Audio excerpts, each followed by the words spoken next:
I watched from my bedroom doorway as Miranda frantically tore through my bathroom drawers, her my perfectly straight blonde hair styled with my products and my tools, falling across her face in a curtain of desperation. She was looking for my chi straightener, the professional grade one I'd saved for 6 months to buy. The one she'd been borrowing every single morning for the past 3 years. "Where is it?" she shrieked, whipping around to face me. "Emma, where the hell is my straightener?" "Your straightener." The audacity made me smile, a small private smile that I quickly hid. "I don't know what you're talking about." "Don't play games with me. I have my audition in 2 hours and I need to look perfect. You know how important this is?" I did know.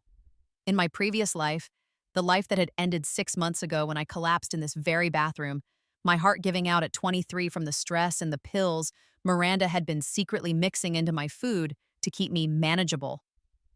I had known all too well. I had watched her take that audition, watched her book the commercial that launched her modeling career, watched her ride my straightener, my makeup, my skincare routine, and my careful styling tips all the way to minor Instagram fame while I faded into the background, the frumpy sister with the naturally difficult hair. But that was before I died. Before I woke up on my 18th birthday with 5 years of memories that hadn't happened yet, 5 years of knowledge about exactly how my family had used me, discarded me, and ultimately killed me. "Check your own bathroom," I said sweetly, running my fingers through my hair, my gloriously curly, kinky, natural hair that I'd stopped chemically straightening the day I woke up in this second life. The 4C coils sprang back against my fingers, full and healthy, and mine in a way they'd never been before. Miranda's eyes widened with genuine panic. "I don't have one. You know I don't have one. Mom said you were supposed to share yours." "Then I guess you should have been nicer to me." I stepped back into my room and started to close the door. Her hand shot out, stopping it. "Emma, please, you can't do this to me. This audition could change my life." Could have, I thought. Would have. In my previous life, I'd caved to these tears, these manipulations. I'd handed over the straightener along with my favorite lipstick, my new dress, and the chunky gold necklace our grandmother had given me specifically, a fact Miranda had known and hadn't cared about. She'd gone to that audition in my clothes with my accessories, using my tools, and she'd booked it. She'd built her entire career on my foundation while I'd been left with nothing but exhaustion and an undiagnosed heart condition that she'd actively made worse. "Figure it out," I said, and shut the door in her face. The screaming started immediately. First Miranda's high-pitched wails, then our mother's sharp voice joining in from downstairs. "Emma Louise Chen, you get down here right now!" I took my time getting dressed. In my previous life, I would have been scrambling, panicking, already mentally preparing my apologies. Now I carefully selected a vintage band t-shirt and high-waisted jeans, twisted my hair into a high puff using a technique I'd learned from YouTube videos in the months since my rebirth, and applied a bold red lip.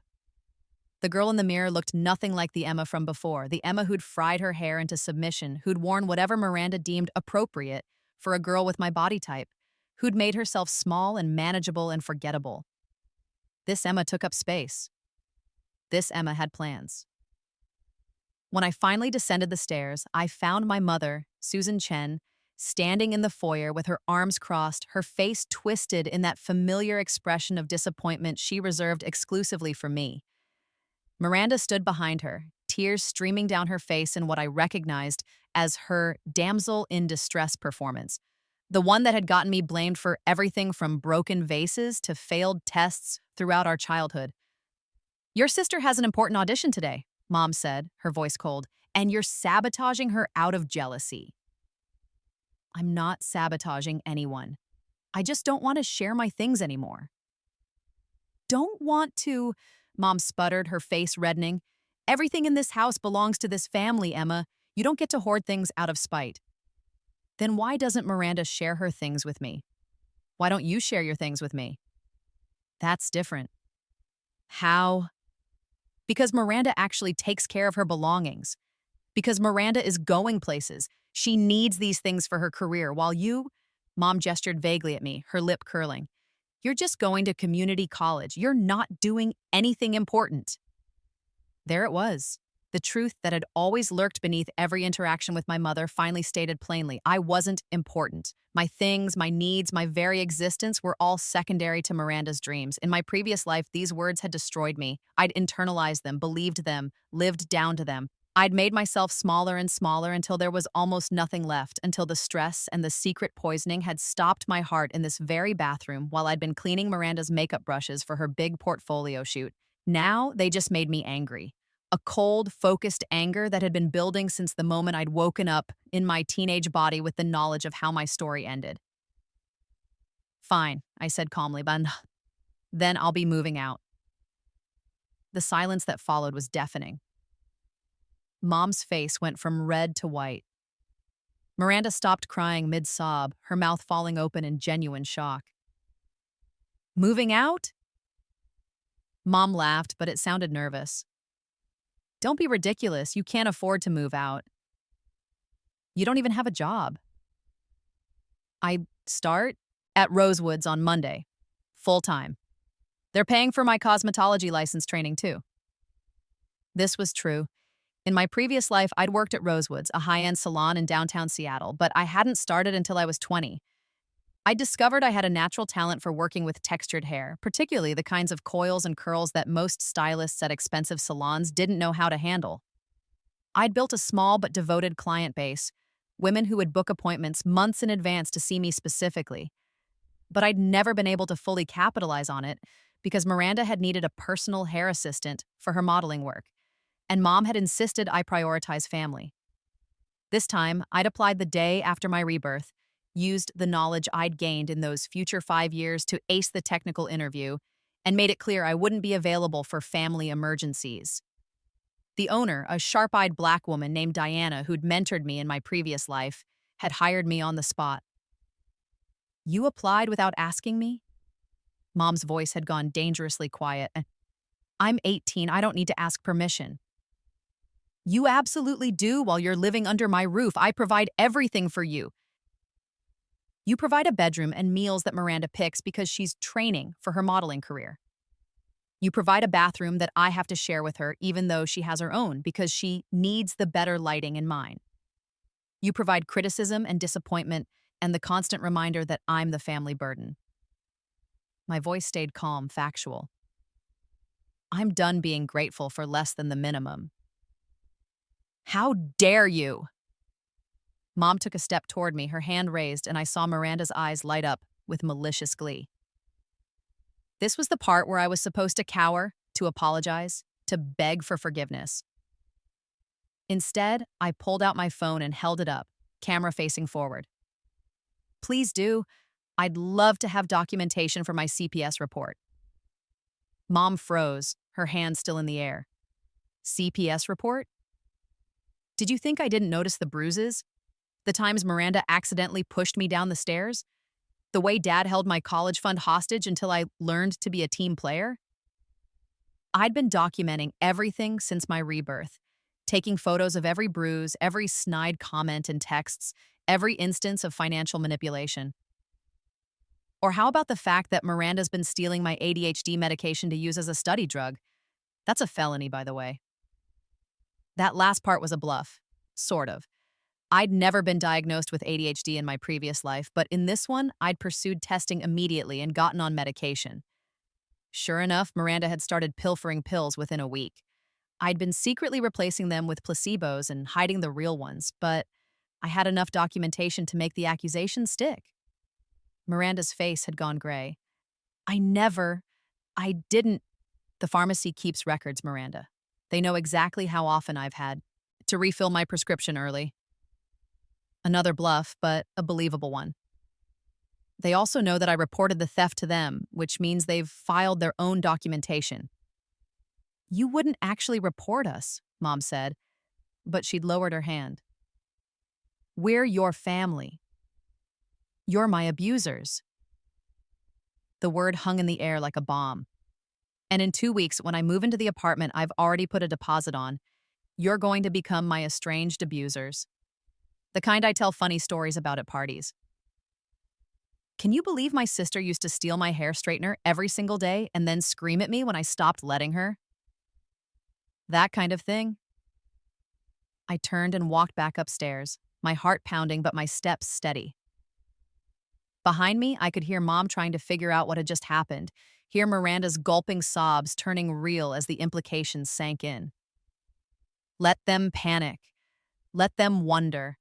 In my previous life, I'd been the one doing all the emotional labor, all the wondering and worrying and trying to fix things. Now it was their turn. The change had started 6 months ago, on the morning of my 18th birthday. I'd woken up in my childhood bedroom, my body younger and softer, my hair in the tight braids I'd worn to bed to keep it manageable for straightening. For a moment, I thought I was dreaming. Then the memories had crashed over me like a tsunami. I remembered turning 19, 20, 21. I remembered the modeling contract Miranda had signed with an agency I'd secretly wanted to contact using photos I'd taken with my camera, wearing clothes I'd styled. I remembered my father telling me I should be happy for her, that not everyone could be special, that someone had to be the support system. I remembered turning 22 and developing strange heart palpitations that the free clinic doctor had said were probably just stress. I remembered Miranda asking me to help her prepare for a big portfolio shoot, remembered mixing her protein shakes and meal prep for the week before, remembered not questioning why she wanted me to make her food when she usually preferred her personal chef. I remembered turning 23, barely. I remembered collapsing in my bathroom, the tile cold against my cheek, my phone just out of reach. I remembered thinking, absurdly, that I needed to finish fixing Miranda's straightener before the big photo shoot. I remembered the darkness closing in, and my last thought being a kind of relief that at least now I could rest. Then I'd woken up here, 5 years in the past, with a chance to do everything differently. The first thing I'd done was go to the hospital. I'd claimed chest pains, not a lie given my memories, and demanded a full cardiac workup. The doctors had been skeptical at first. 18-year-olds didn't usually have heart problems, but I'd been insistent, and eventually they'd agreed to run tests. The results had been enlightening. I had a congenital heart condition, nothing immediately life-threatening, but something that required monitoring and medication. More importantly, the blood work had shown elevated levels of certain compounds. When I'd asked the doctor what could cause that, she'd mentioned several things, including long-term exposure to certain medications. Medications like the sedatives Miranda had been grinding up and putting in my food. I hadn't confronted her then. I'd just filed the information away, started bringing my own food to school in a locked lunchbox, started checking the seals on any drinks in the fridge before consuming them. Within a week, I'd started feeling better, more alert, more alive than I'd felt in years of my previous life. The second thing I'd done was completely change my hair routine. In my previous life, I'd discovered natural hair care in my 20s, after years of damage had already been done. I'd learned that my hair wasn't bad or difficult. It just needed different care than straight hair. I'd learned about deep conditioning, about protective styles, about the ways that embracing my natural texture could be revolutionary. This time, I'd started immediately. I'd thrown out all my chemical relaxers, my burning hot straighteners, my humidity-fighting serums. I'd ordered proper curly hair products online with the birthday money our grandmother had sent me, money that in my previous life Miranda had borrowed and never returned. I'd watched hours of YouTube videos, joined online communities, learned how to care for my 4C coils. The transformation had been dramatic. Within a month, my hair had started recovering from years of heat damage. Within 3 months, I had a full head of healthy, springy curls that I wore in twists, puffs, and wash and goes. I'd never felt more beautiful, more authentically myself. Miranda had been horrified. "What are you doing?" she'd asked the first time she'd seen me with my natural hair out. "You look so unprofessional." "I look black," I'd corrected. Our mother was white, our father Chinese American, and both Miranda and I had inherited different combinations of their features. Miranda had looser curls that straightened easily and ambiguous features that let her play ethnically ambiguous in auditions. I had tighter coils, darker skin, and more obviously black features. Features our mother had always treated as something to be minimized or hidden. "That's not what I meant," Miranda had protested weakly. "Yes, it is, and I don't care anymore." That had been the beginning of the end of our relationship, such as it was. Without access to my straightener, my products, my expertise, Miranda had struggled. Her own hair, less damaged than mine had been, but still suffering from constant heat styling, had started to look dry and brittle. She'd tried to buy her own straightener, but she'd never bothered to learn the proper technique. She'd always just borrowed mine, already warmed up and ready to go. Her first attempt had resulted in a burned chunk that she'd had to cut out, leaving her with uneven lengths that our mother had blamed me for, somehow. If you'd just helped her like a good sister, this wouldn't have happened, Mom had said, but I wasn't trying to be a good sister anymore. I was trying to survive. The third thing I'd done, and perhaps the most important, was reach out to my grandmother. Patricia Washington, my mother's mother, had been cut off from our family when I was 15. Mom had had a huge fight with her over something I'd never been told about, and suddenly, Grandma Pat wasn't welcome at holidays anymore. The birthday cards and checks had continued to arrive, but we weren't allowed to call her, weren't allowed to visit. In my previous life, I'd accepted this. I'd believed Mom's vague insinuations that Grandma Pat was toxic and manipulative, and that cutting her off was for everyone's good. In this life, with the clarity of distance and death, I'd realized that the fight had happened right around the time Miranda had started seriously pursuing modeling. And I'd remembered something I'd forgotten or suppressed. Grandma Pat pulling me aside at my 15th birthday party, asking me quietly if I was okay, telling me that I could always call her if I needed anything, that she saw me. Mom had lost her mind when she'd overheard. The screaming match that followed had ended with Grandma Pat being escorted out by my father and told never to contact us again. Now I understood. Grandma Pat had seen what was happening. She'd seen the favoritism, the exploitation, the way I was being used up to fuel Miranda's dreams. And Mom had cut her off to protect Miranda's access to me. So, on my 18th birthday, I'd called her. Emma, her voice had been shocked, hopeful, cautious. "Baby, is that really you?" "Hi, Grandma. I'm sorry I haven't called before. I'm sorry for everything." "Oh, honey, you don't have anything to apologize for." "Are you okay? Are you safe?" And I'd cried. For the first time since my rebirth, I'd let myself cry, great heaving sobs that carried 5 years of pain and death and resurrection. I'd told her everything, not about the rebirth because how could I explain that, but about the medication theft, the constant exploitation, the way Mom and Miranda treated me like a resource to be mined rather than a person to be loved. "I'm getting you out of there," Grandma Pat had said immediately. "I have an apartment complex I own downtown. There's a unit opening up in 2 weeks. It's yours. Free for the first year while you get on your feet." "I can't ask you to—" "You're not asking. I'm telling. And Emma, I'm so proud of you for calling me. That took courage." The apartment was small but perfect. A studio with high ceilings, good light, and most importantly, a lock that only I had the key to. I'd been slowly moving things there over the past few weeks, taking bags of clothes and books every time I left the house, stashing them into the storage unit Grandma Pat had also provided. By the time I officially moved out, there would be almost nothing left in my childhood bedroom but furniture. Let Mom and Miranda think I was bluffing. Let them think I was just throwing a tantrum. They'd learn the truth soon enough. Miranda's audition day arrived, and she was a mess. Without my straightener, she'd tried to use a cheap drugstore model that had frizzed her hair into a halo of split ends. Without my makeup, she'd applied her own too heavily, making her look harsh under the bright lights. Without my fashion sense, because, yes, I'd been the one secretly styling her, fixing her outfits, making suggestions she'd claimed as her own ideas, she'd chosen a dress that was wrong for the commercial's aesthetic.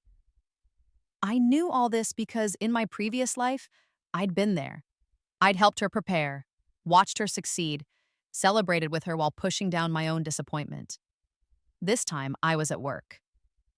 Diana had started training me immediately, putting me on shampoo and assistant duties, but also letting me observe the stylists, practice on mannequins, learn the business. She'd been impressed by my natural talent with textured hair, my patience with difficult clients, my eye for what would work on different face shapes and hair types.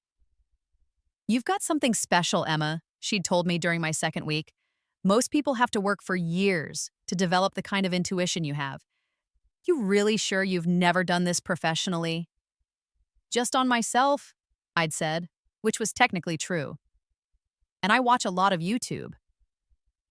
She'd laughed, but she'd also started giving me more responsibility. By week 3, I was doing blowouts on willing clients. By week 4, I was taking my own appointments, simple trims and treatments, but still. I was building my own book, my own reputation, my own career.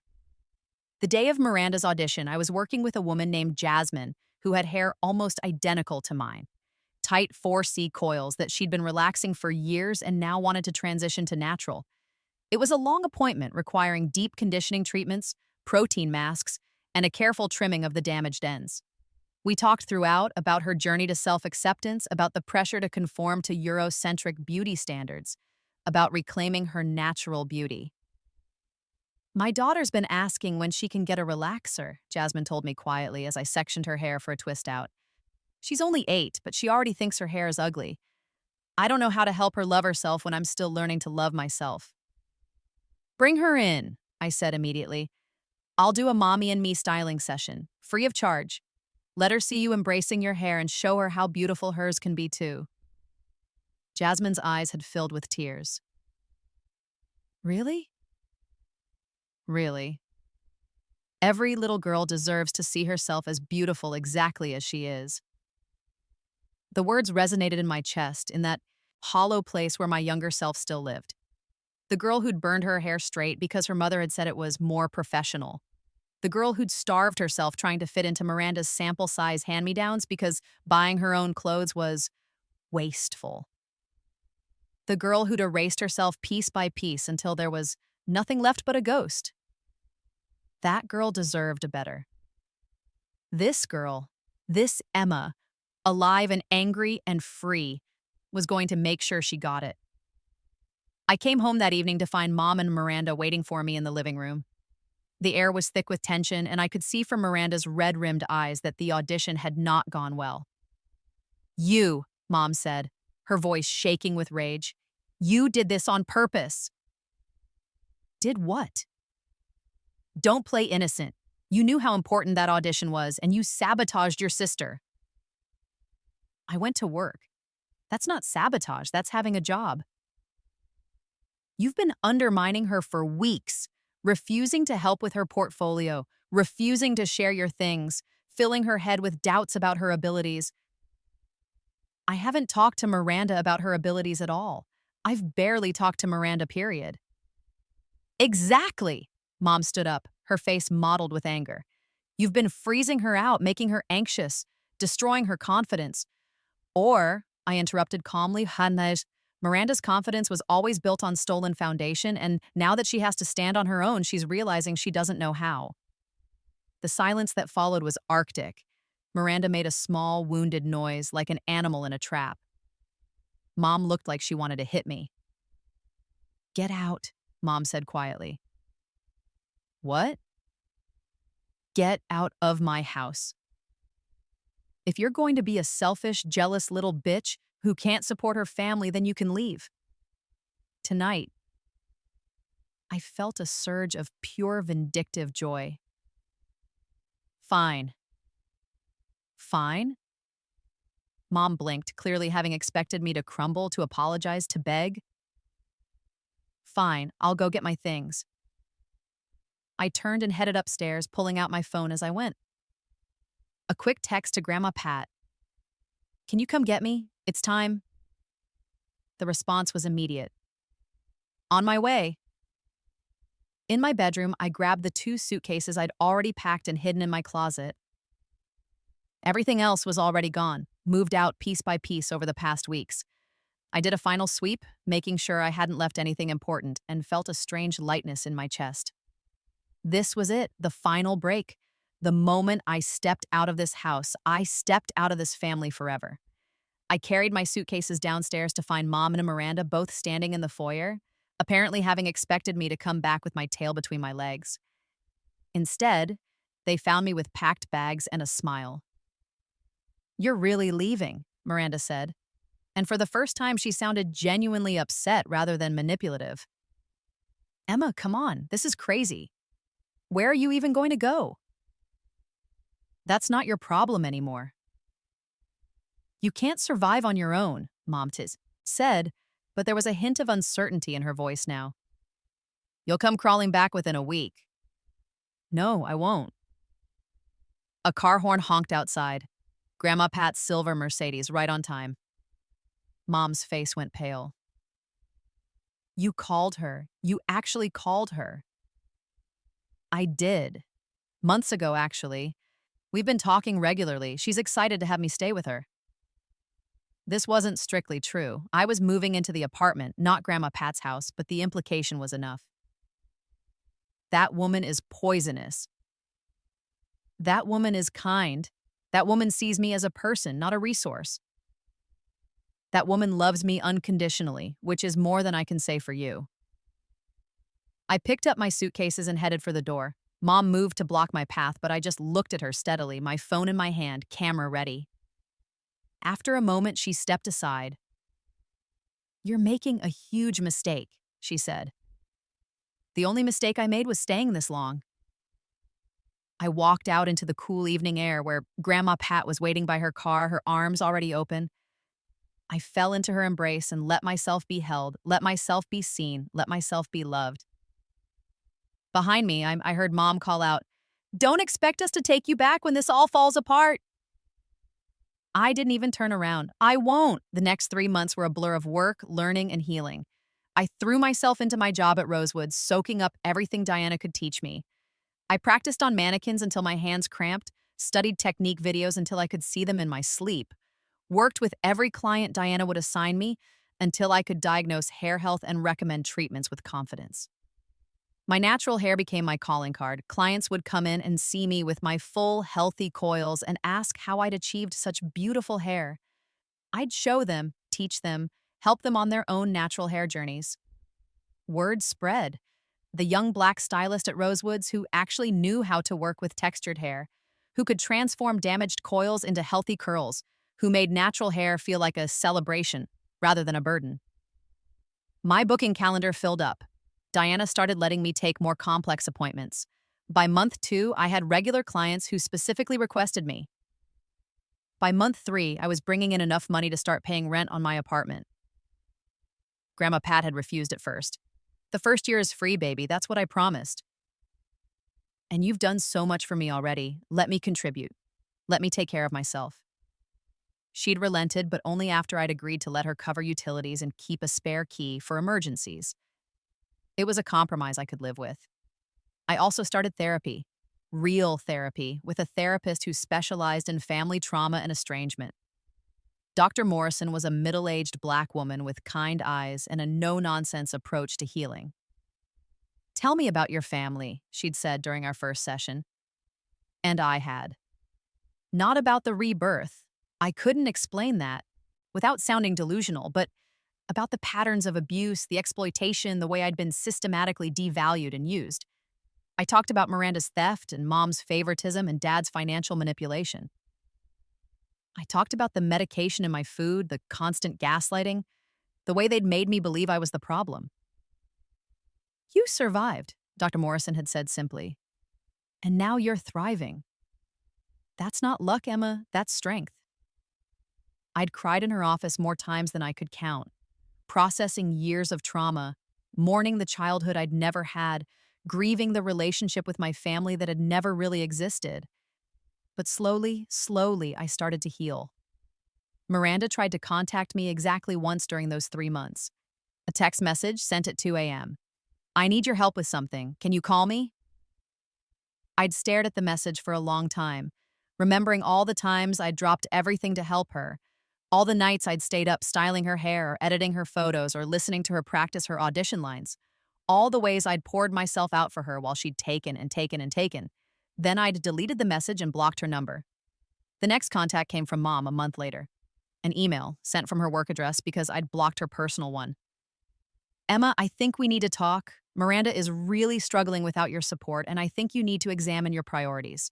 Family is supposed to come first, and your selfishness is tearing this family apart. Your father agrees with me. We'd like you to come to dinner this Sunday so we can all sit down and work through this like adults. I'd shown the email to Dr. Morrison during our next session. Notice the language, she'd pointed out. Miranda is struggling without your support, not because of her own choices or limitations, but because you're not there to prop her up. You need to examine your priorities, meaning you need to put their wants above your needs. Your selfishness is tearing this family apart. Not their abuse, not their exploitation, but your decision to protect yourself. Classic Darvo. Deny, attack, reverse victim and offender. So I shouldn't go to dinner. Do you want to go to dinner? I'd thought about it seriously. In my previous life, I would have gone. I would have apologized for being selfish, would have offered to help Miranda again, would have let them pull me back into the cycle of abuse. Now? No, I don't want to see any of them ever again. Then don't. You don't owe them a relationship just because you share DNA. I'd sent a single-line reply to Mom's email. No, thank you.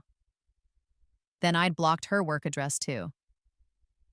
The crisis came on a Tuesday, 4 months after I'd moved out. I was at work, carefully applying a protein treatment to a client's over-processed hair when my phone started buzzing with calls from numbers I didn't recognize.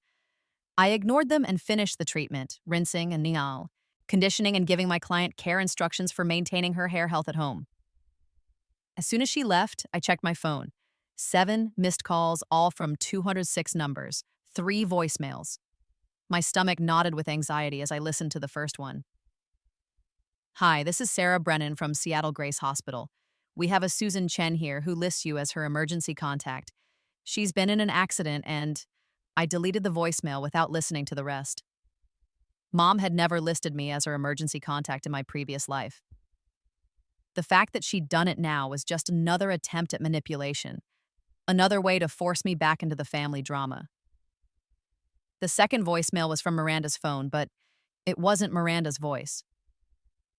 Emma, this is Jade, Miranda's roommate. I'm really sorry to bother you, but Miranda's having some kind of breakdown. She's locked herself in the bathroom and she's saying some really scary stuff about not wanting to be here anymore, and I didn't know who else to call. Her mom's in the hospital and her dad's not answering his phone, and you're her sister, so could you please call me back? That one gave me pause. In my previous life, Miranda had never had a breakdown, or if she had, I'd never known about it. But in my previous life, she'd also had a successful modeling career and a sister who did everything for her. What had changed?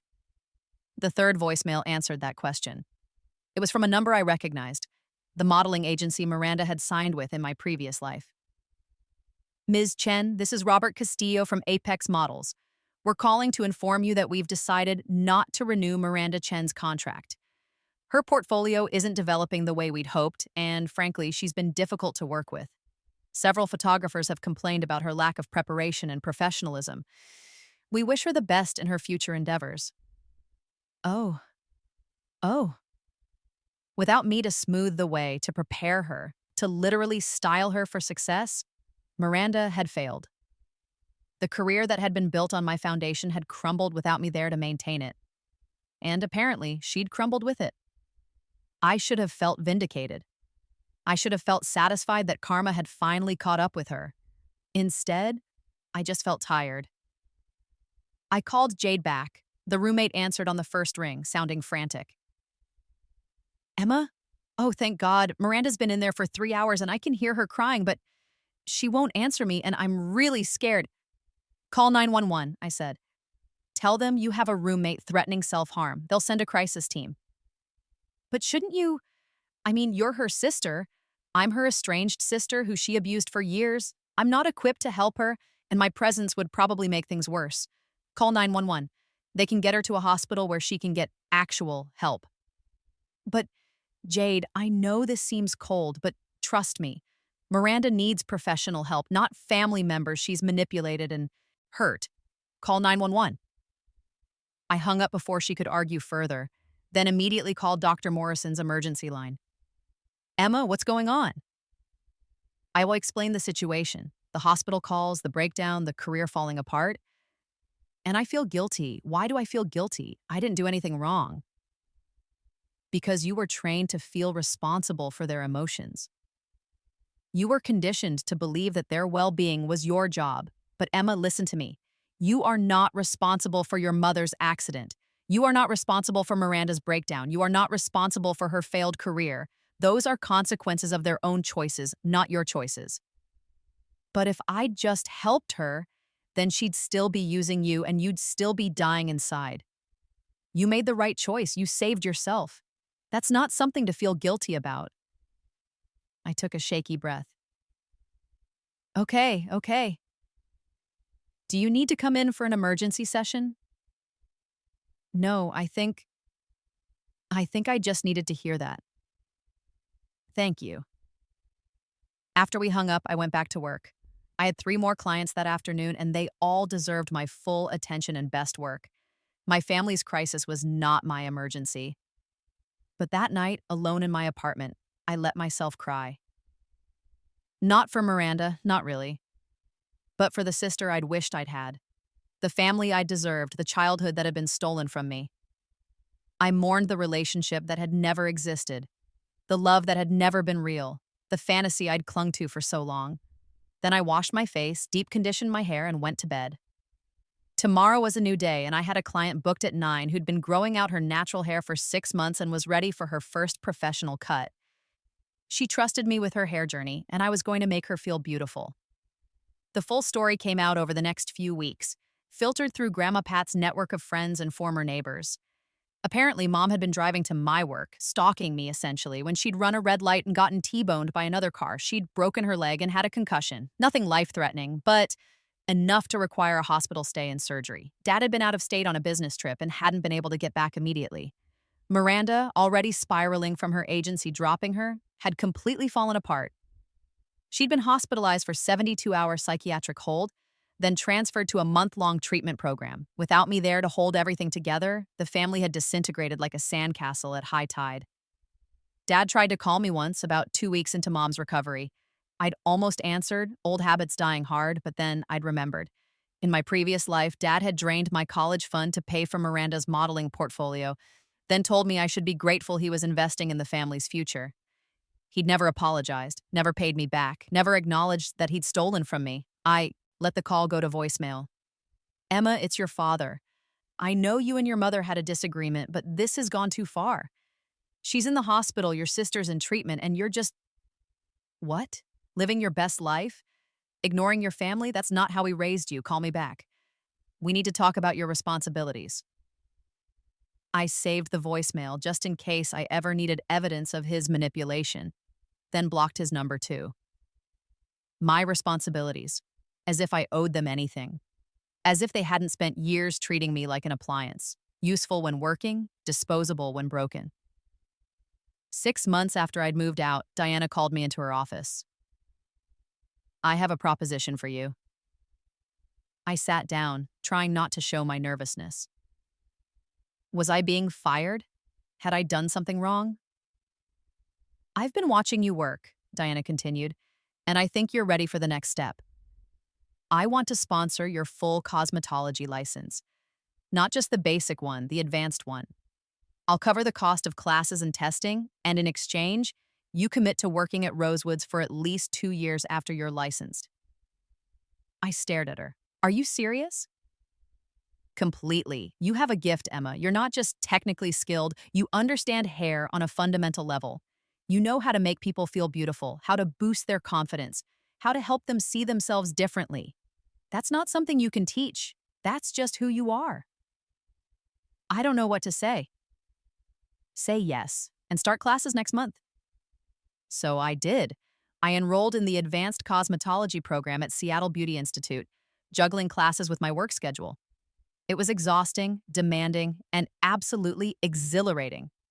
For the first time in my life, in either life, I was pursuing something that was completely mine, something no one could take from me or claim credit for.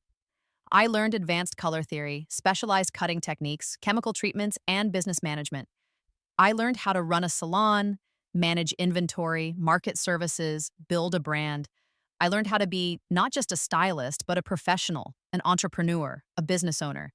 And my client list kept growing. Women came to me not just for hair services, but for the experience. The way I listened to them, celebrated them, made them feel seen and valued. They brought their daughters, their sisters, their friends. They left reviews online, posted before and after photos, tagged me in their Instagram posts showing off their natural hair. By the time I graduated from the program 8 months later, I had a waiting list 3 months long. Diana was thrilled. I've never seen anything like this. You're bringing in more money than stylists who've been here 10 years. At this rate, you'll be able to open your own salon before you're 25. My own salon. The dream I'd never even let myself imagine in my previous life. Now a tangible possibility. I started saving money, researching, locations, planning. The 1 year anniversary of my rebirth came and went without fanfare. I worked a full day, went to therapy, had dinner with Grandma Pat, and went home to my apartment. My quiet, peaceful, Miranda-free apartment where I could wear my hair however I wanted and no one would steal my things, or undermine my confidence or poison my food. I should have been celebrating. I was alive, healthy, successful, free. I'd escaped my abusers and built a new life from scratch. I'd achieved in 1 year what had taken me 5 years before, and I'd done it entirely on my own terms. So, why did I feel so hollow?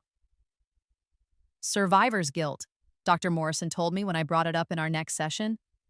You survived and they didn't, metaphorically speaking. You thrived while they fell apart. Part of you still believes you should have saved them, even though saving them would have meant sacrificing yourself. But I didn't do anything to them. I just stopped letting them use me. Exactly, and the fact that they couldn't function without you using you proves they were never functioning healthily in the first place. Their collapse was inevitable. You just stopped being their cushion. It feels like I killed them. No, Emma, you let them experience the natural consequences of their choices. That's not murder, that's justice. Justice, was that what this was? It felt less like victory and more like Pyrrhic survival. I'd won, but the cost was every relationship I'd ever known. Do you miss them? Dr. Morrison asked gently. I thought about it honestly. I miss having a family. I miss the idea of people who were supposed to love me unconditionally. But them? The actual people? No, I don't miss being used. I don't miss being invisible. I don't miss slowly dying while everyone around me told me I was selfish for wanting to breathe. That's healthy. You can mourn the family you deserved while being glad you escaped the family you had. It doesn't feel glad. It feels complicated. Complicated is okay. Complicated is human. You don't have to have simple feelings about complex trauma. The second crisis came 13 months after my rebirth. I was at work, doing a consultation with a new client, when Grandma Pat called. She never called during work hours, so I excused myself and answered, Emma, honey, I need to tell you something, and I need you to not panic. My heart rate immediately spiked. What happened? Your father showed up at my house this morning. He wanted your address. I didn't give it to him, obviously, but he's not doing well, honey. He looks like he's lost 30 pounds. He says your mother's demanding a divorce and taking everything, and Miranda's treatment program cost their entire savings, and he doesn't know what to do. And he thought I'd help him? The audacity was almost impressive. I think he's desperate, and desperate people do desperate things. I'm worried he might try to find you at work. Let him. I was surprised by how calm I sounded. I'll call the police if he shows up. I'll get a restraining order if I have to. I'm not going back, Grandma. Not for him. Not for any of them. I know, baby. I just wanted to warn you. And Emma, I'm proud of you. You're stronger than your mother ever was. After we hung up, I informed Diana about the situation. She immediately tightened security protocols and made sure all the stylists knew not to give out any information about me to anyone claiming to be family. Dad never showed up at Rosewoods, but he did start leaving voicemails on my blocked number, messages that accumulated in my voicemail but that I could see notifications for. Emma, please. I know I wasn't the best father, but I'm still your dad. I need your help. Your mother's trying to take the house. She's blaming me for everything, saying I enabled Miranda's problems. I don't have anywhere to go.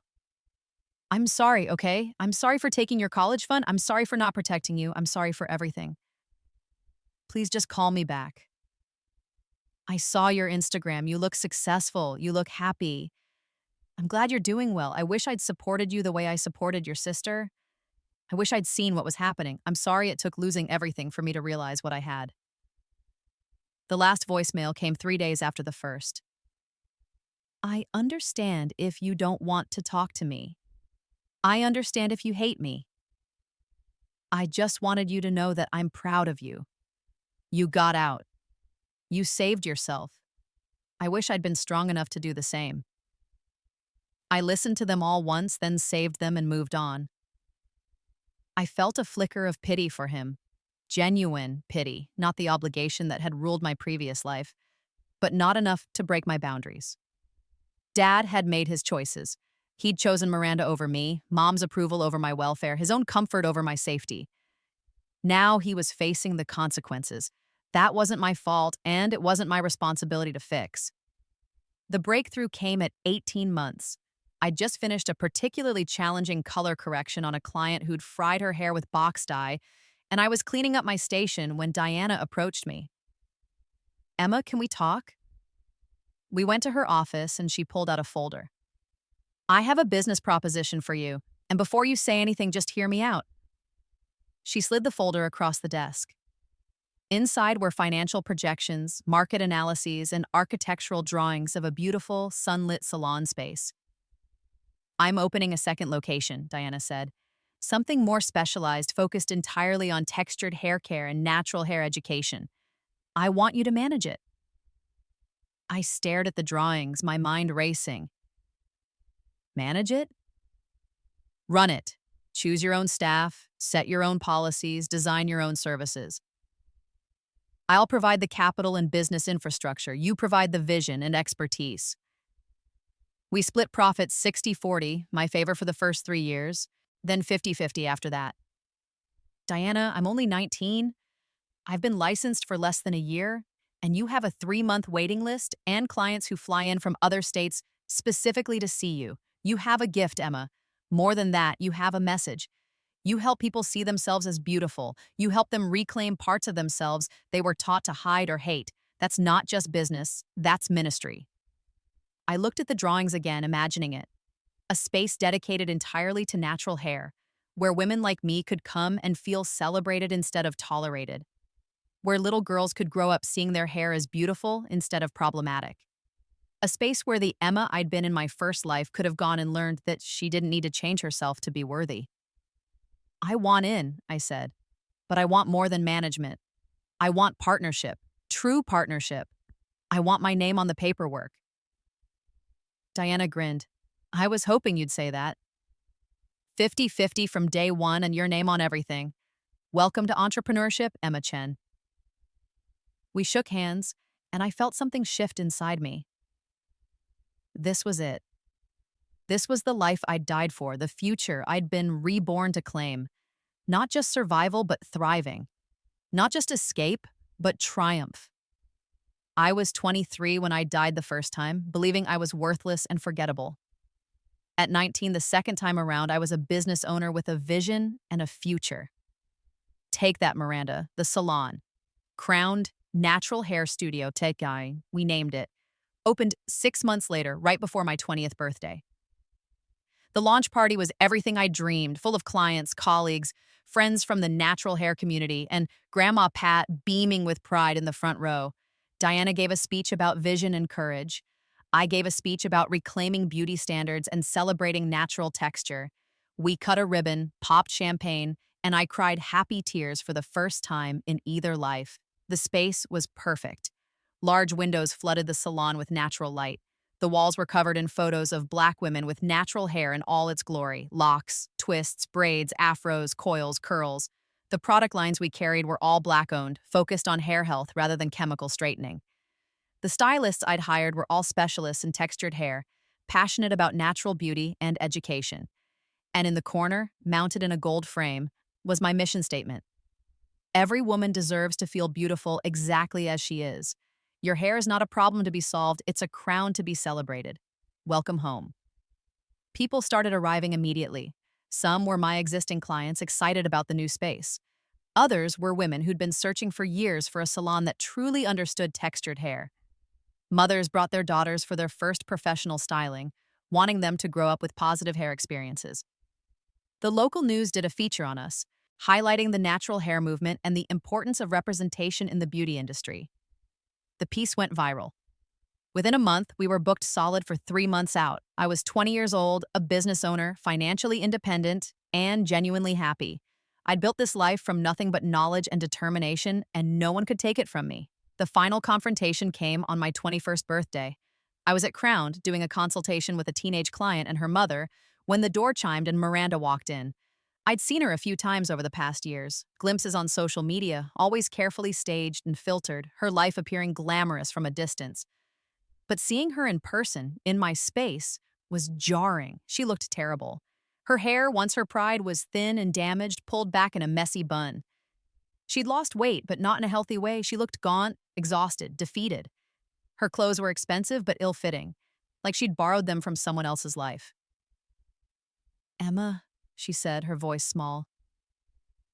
"Can we talk?" Every stylist in the salon had gone quiet, watching. My client and her mother looked uncomfortable. This was my space, my sanctuary, and Miranda had just invaded it. "I'm with a client," I said evenly. "If you'd like to book an appointment, you can call and schedule one like everyone else." "Please, just 5 minutes. I need to talk to you." "No." "Emma, so?" "No, you don't get to show up at my workplace and demand my time. You don't get to disrupt my business because you decided now would be convenient for you. Make an appointment or leave." Miranda's eyes filled with tears. "I'm sorry. I'm so sorry for everything. I know I was terrible to you. I know I used you and hurt you and—" "Stop." I stood up, keeping my voice calm but firm. "I don't want your apology. I don't need your apology. What you did to me was unforgivable, and I have no interest in forgiveness. You spent years making my life hell, and now that you're facing consequences, you want absolution. I'm not giving it to you. I'm in therapy. I'm working on myself. I'm trying to be better. Good, keep doing that. But do it away from me. I don't want you in my life in any capacity. I don't want updates on your progress. I don't want tearful reconciliations. I want you to leave and never contact me again." "But we're sisters." "No, we share DNA. That's not the same thing as being sisters. Sisters support each other. Sisters love each other. You used me like a resource and discarded me when I stopped being useful. That's not sisterhood. That's exploitation." Miranda was fully crying now, mascara running down her face. Part of me, the part that had been trained to caretake, to fix, to soothe, wanted to comfort her. But a stronger part, the part that had died and been reborn, the part that had learned to value myself, held firm. "I'm not the same person you used to know," I said quietly. "I'm not your emotional support sister anymore. I'm not your unpaid stylist, or your confidence booster, or your scapegoat. I'm just someone you used to know who wants nothing to do with you. So please leave my salon and don't come back." "Emma, Miranda, leave. Or I'll call the police and have you removed for trespassing." She stared at me for a long moment, searching my face for any sign of weakness, any crack she could wedge open. She didn't find one. Finally, she turned and left, the door chiming behind her. The silence in the salon stretched for a moment. Then my client's mother said, "Good for you." I turned to her, surprised. "What?" "Standing up to family is the hardest thing in the world. Good for you for knowing your worth." The other stylists murmured agreement. One of them started clapping, and then they all were, a small but fierce ovation for boundaries held and dignity maintained. I felt tears prick my eyes, but they were good tears. Proud tears. I'd done it. I'd faced my abuser and held my ground. I'd chosen myself even when it was hard, even when it hurt, even when every instinct screamed at me to fold. I was free. 5 years after my rebirth, on my 23rd birthday, the age I'd died the first time, I stood in my salon and looked around at everything I'd built. Crowned had expanded to 3 locations. I'd been featured in major beauty magazines, spoken at natural hair conferences, built a social media following of over 500,000 people. I was financially successful, emotionally healthy, and genuinely happy. Grandma Pat threw me a party at her house, inviting friends, colleagues, and chosen family, people who loved me for who I was, not what I could do for them. Diana gave a toast about watching me grow into my power. Dr. Morrison, who'd become as much a friend as a therapist, presented me with a framed photo of myself from 5 years ago. Stressed, straightened hair, fake smile. Next to a recent photo of me with my natural crown, genuine joy radiating from my face. "Look how far you've come," she said. I looked. In the first photo, I was dying, even if no one could see it. In the second, I was alive. Truly, fully, vibrantly alive. That night, I got a message on Instagram from an account I didn't recognize. The profile picture was a very thin woman with short hair, looking at the camera with haunted eyes. It took me a moment to realize it was Miranda. The message was long, rambling, clearly written after several drinks. "I saw your feature in Essence. You look so successful, so happy. I'm glad you got out. I'm sorry I was part of the reason you had to. Mom and I aren't speaking anymore. She blames me for Dad leaving. Dad's living with his girlfriend and her kids now. He has a new family. A better family, probably. Sometimes I think about how different things could have been if I'd been a better sister, if I'd seen you as a person instead of a resource. But I can't change the past. I just wanted you to know, I'm sorry, and I'm glad you're happy. You deserve to be happy." I stared at the message for a long time. The old Emma would have responded, would have offered comfort or forgiveness or hope for future reconciliation. But the new Emma, the Emma who'd died and been reborn, who'd fought for every inch of freedom, who'd built a life and a business and a future entirely her own, simply deleted the message.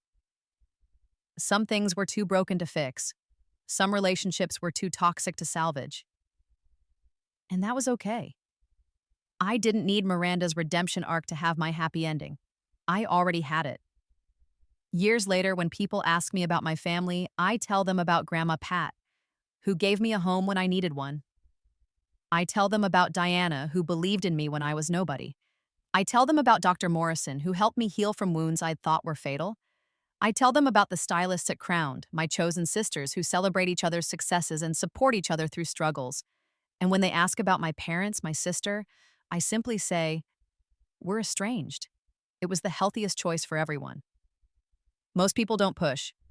Those who do get the full story, not the rebirth part, obviously, but the abuse, the exploitation, the decision to save myself.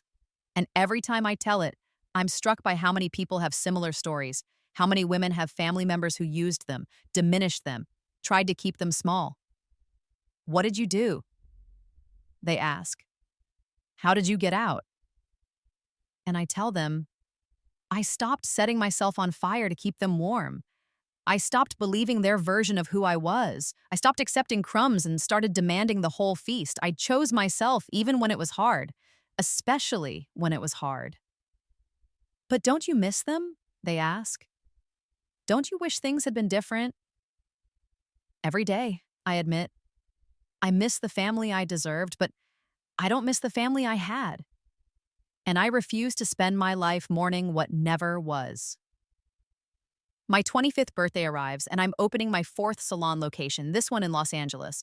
I'm engaged to a wonderful woman I met at a natural hair conference, an activist and educator who thinks my curls are the most beautiful thing she's ever seen. I'm writing a book about natural hair care and the politics of Black beauty. I'm living a life that the first Emma never dreamed was possible. And my straightener, that chai straightener that started it all that Miranda had claimed was hers, sits in a drawer in my apartment, unused and gathering dust. I keep it not because I need it, but as a reminder. I don't have to change myself to be worthy of love. I don't have to burn away my natural texture to be beautiful. I don't have to be anything other than exactly who I am. Sometimes, late at night when I can't sleep, I think about Miranda. I wonder if she's okay, if she ever got the help she needed, if she learned to stand on her own. I wonder if Mom and Dad ever realized what they'd done, if they ever felt true remorse for the daughter they'd sacrificed to fuel their favorite's dreams. But mostly, I don't think about them at all. They're characters in a story I used to tell, ghosts from a life I no longer live. I survived them. I thrived without them. And that's the best revenge of all: living well, loving fully, and never looking back.